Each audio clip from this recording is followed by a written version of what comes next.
नेपाल वायु सेवा निगमको नयाँ जहाज नेपाल ल्याइयो। 56 सीटे जहाजले यसै सातादेखि आन्तरिक उडान भर्ने जहाजको भव्य स्वागत। अप्पर मादी जलविद्युत आयोजनाको सुरुङभित्र थुनिएका 3 जना कामदार मृत फेला। पहिरोका कारण तरपाङ गाउँको बस्ती जोखिममा। आगामी नेतृत्व लिन एमालेका 2 नेताहरू आफ्नै गुट निर्माणमा व्यस्त। अध्यक्ष खनाल निकट नेताहरू ओली र नेपाल दुवै क्याम्पमा विभाजित। प्रशासनमा जोड दिँदै विकास निर्माणलाई तीव्रता दिन प्रधानमन्त्रीको निर्देशन। भ्रष्टाचार नियन्त्रण गर्न सचिवहरूको भूमिका महत्वपूर्ण हुने भनाई। समर्थक प्रदर्शनकारीले नियन्त्रणमा लिएका 8 मध्ये 1 जना युरोपेली सैन्य पर्यवेक्षक रिहा। युक्रेनलाई थप प्रतिबन्ध लगाउने बारे ईयूको बैठक आज बस्दै।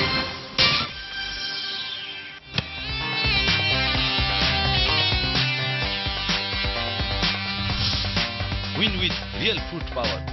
बच्चाहरू भविष्यमा जे बने पनि हेल्दी अनि फिट रहन सधैँ रियल फ्रुट पावर नै चाहिन्छ। जिन्दगी रमाउ छ।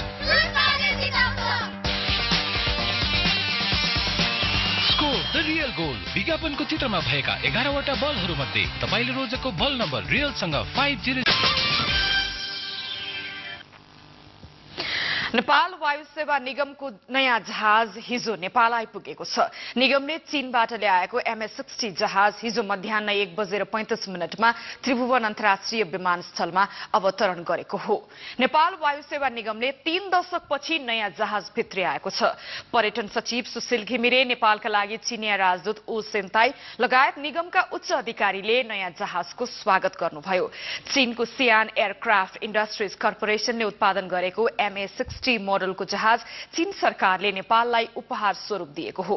नेपाल वायु सेवा निगमको नयाँ स्वरूपको यो नयाँ जहाज निगमलाई चीन सरकारले अनुदान स्वरूप दिन लागेको 2 जहाज मध्ये पहिलो हो।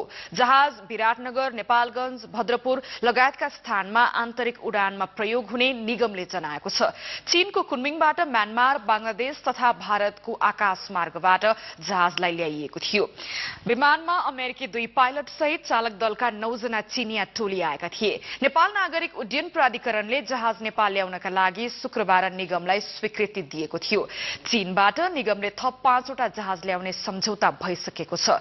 अब एउटा MS-60 र 4 वटा Y-12E मोडलका जहाज नेपाल आउनेछन्। त्यसमध्ये एउटा Y-12E उपहार स्वरूप नै आउनेछ भने बाँकी 4 वटा सफ्ट लोनमा आउनेछन्। निगमले चीन सरकारबाट अनुदान